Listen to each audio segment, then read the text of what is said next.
kita mulai dari keresahan gitu. Jadi masalah yang itu dirasakan oleh masyarakat. Dari masalah dulu ya. Akhirnya kemudian kita coba petakan apa yang menjadi sumber masalah itu, kemudian kita coba melakukan inovasi kira-kira solusinya apa. Yang kemudian solusi ini kita kemas dengan pendekatan bisnis. Nah, jadilah sebuah bisnis. Setiap usaha yang bisa sustain adalah bagaimana kemudian usaha itu berorientasikan kepada market gitu ya. Merencanakan secukupnya gitu kan. Kemudian mengeksekusi sebanyak-banyaknya. Jangan dibalik gitu kan ya. Merencanakan sebanyak-banyaknya, eksekusi secukupnya. Nah, saya kira ini kuncinya. Dan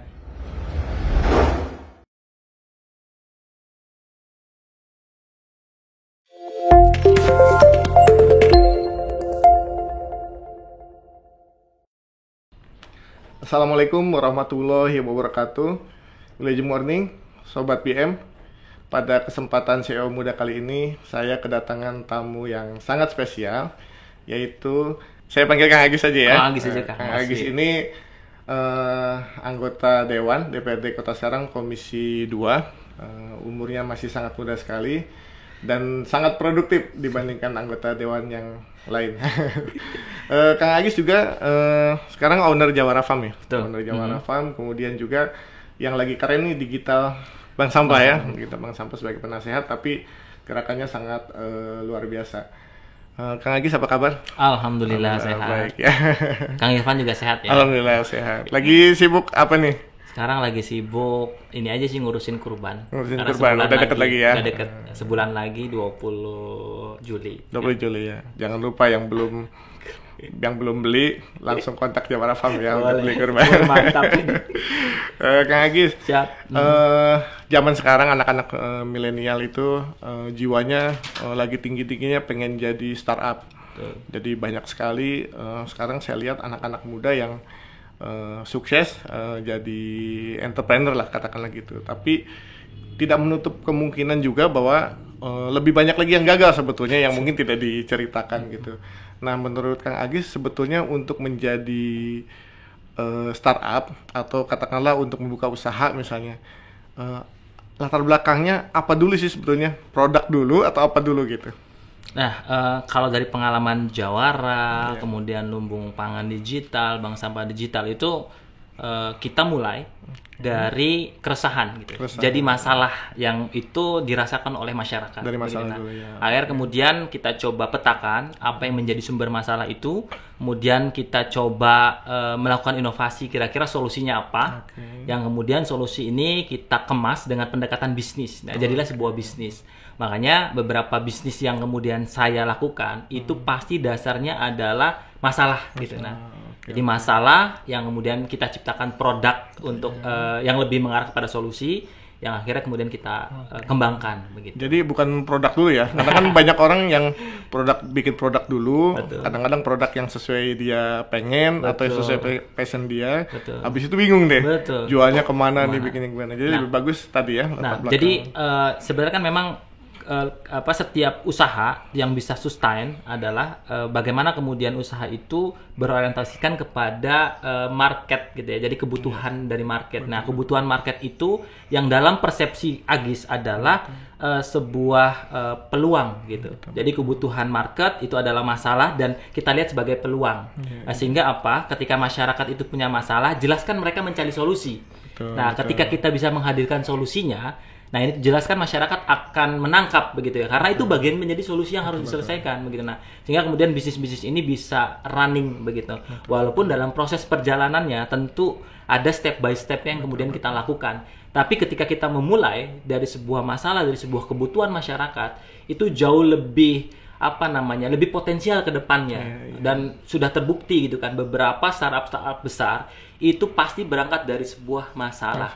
Dan karena kita menciptakan solusinya jelas, kemudian orang mencari gitu solusinya. Nah, makanya kemudian masalah ini menjadi titik awal ketika kita mau membuka sebuah bisnis ya, yang mana kemudian solusi ini yang kita kemas menjadi sebuah produk gitu kan, baik jasa ataupun layanan, yang intinya adalah akhirnya kemudian ini menjadi sebuah bisnis yang bisa berkelanjutan. Jadi makanya anak-anak muda nih gitu kan, kebanyakan dia memikirkan produk dan segala macam dan ternyata memang tidak dibutuhkan oleh market gitu nah.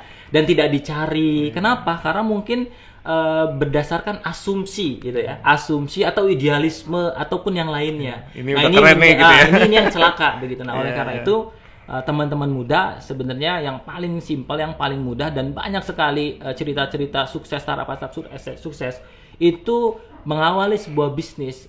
Bagaimana kemudian dia jeli melihat sebuah masalah dan kemudian dia juga bagaimana kemudian dia punya inovasi menciptakan produk ataupun jasa yang mana itu menjadi solusi dari masalah itu. Nah, ini kata kuncinya. Jadi kurangi idealisme, kurangi asumsi dan segala macam yang justru ini membahayakan teman-teman gitu kan. Sehingga teman-teman mengalami kegagalan dalam membangun startupnya gitu. Keren. Jadi produk itu harus sesuai dengan berupa jawaban masalah ya, sehingga kebutuhan dari konsumen sehingga produk kita memang dicari gitu. Betul. Karena memang itu jawaban dari masalah atau kebutuhan dari konsumen. Nah, terkait itu Kang Agis, mungkin banyak anak muda yang semangatnya di awal nih, semangat ketemu bikin produk, akhirnya sepi atau kemudian gagal, jatuh dan lain-lain gitu. Nah, saya melihat Kang Agis kan lumayan struggle nih, lumayan kuat gitu ya di Jawarafa mulainya dari nol gitu, kemudian kemarin buat digital sampah dan lain-lain.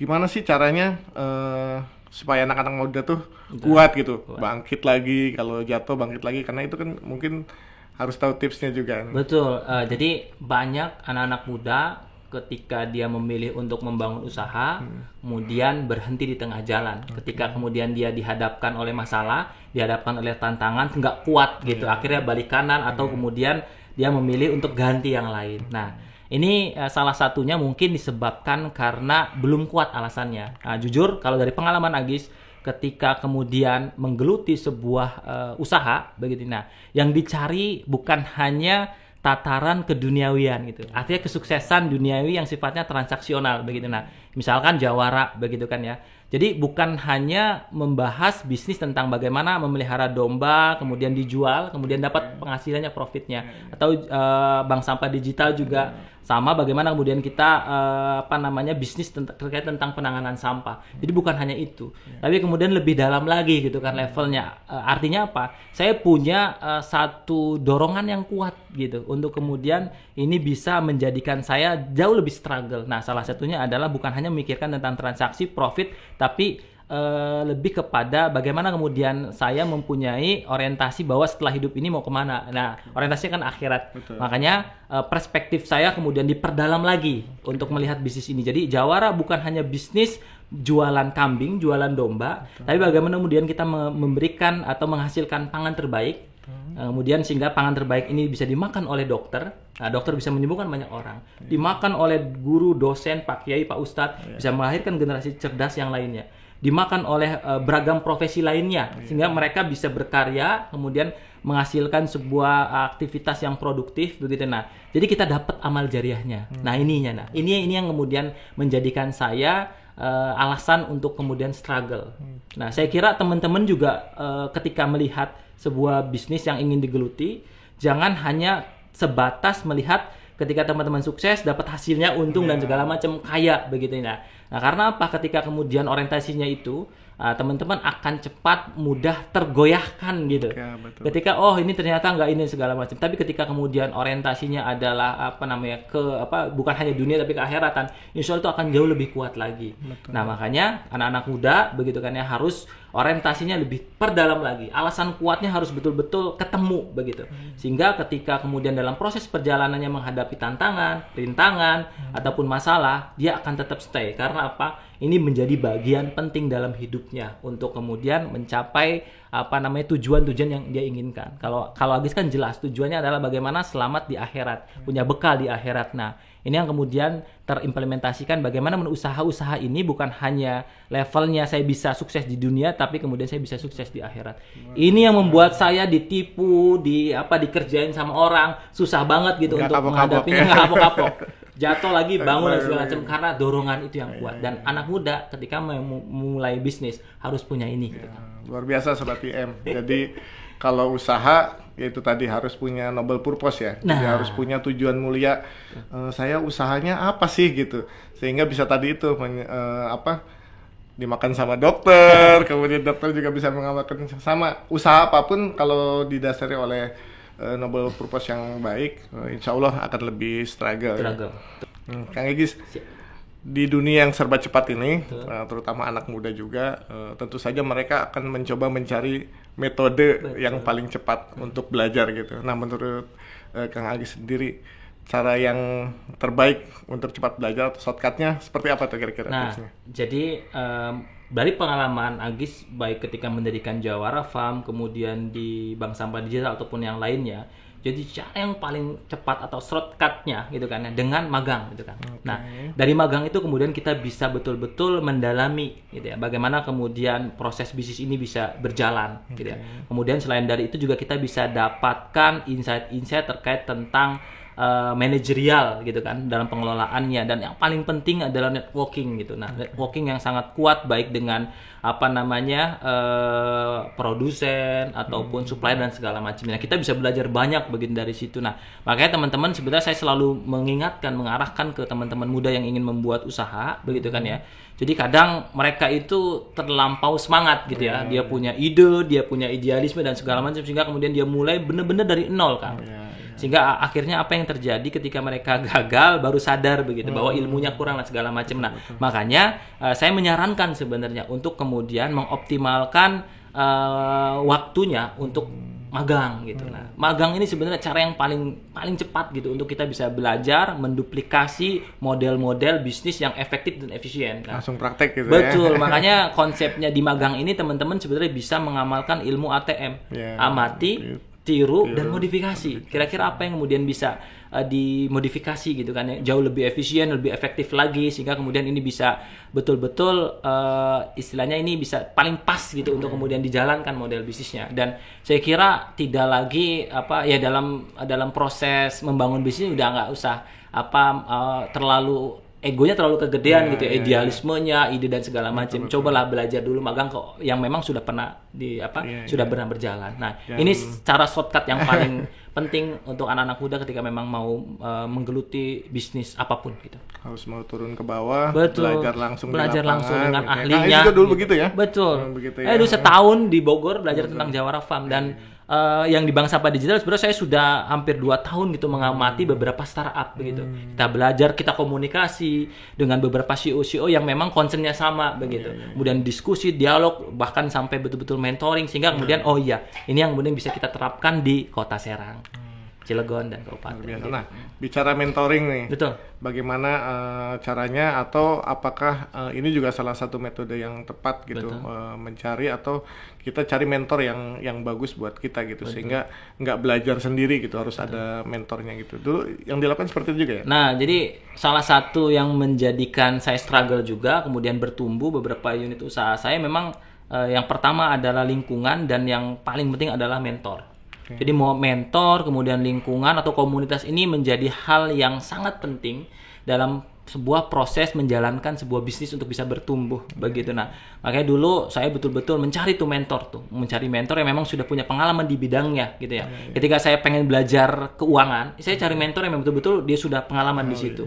Belajar budidaya dengan budaya kebijakan dan segala macamnya. Nah, ini menjadikan saya memiliki sebuah pandangan ataupun alternatif dari beberapa solusi yang kemudian saya bisa terapkan ketika saya dihadapkan oleh masalah, tantangan begitu. Nah, jadi mentor ini yang mengingatkan, menguatkan gitu, bahkan membuka jalan begitu. Nah, makanya rekan-rekan semua juga saya kira harus betul-betul punya mentor gitu. Kalau memang dia pengen punya usaha apapun itu, mentor tuh menjadi, kalau bagi saya itu bagian penting gitu kan, yang tidak bisa terlupakan gitu untuk sebuah proses bisnis ini bisa terus running gitu.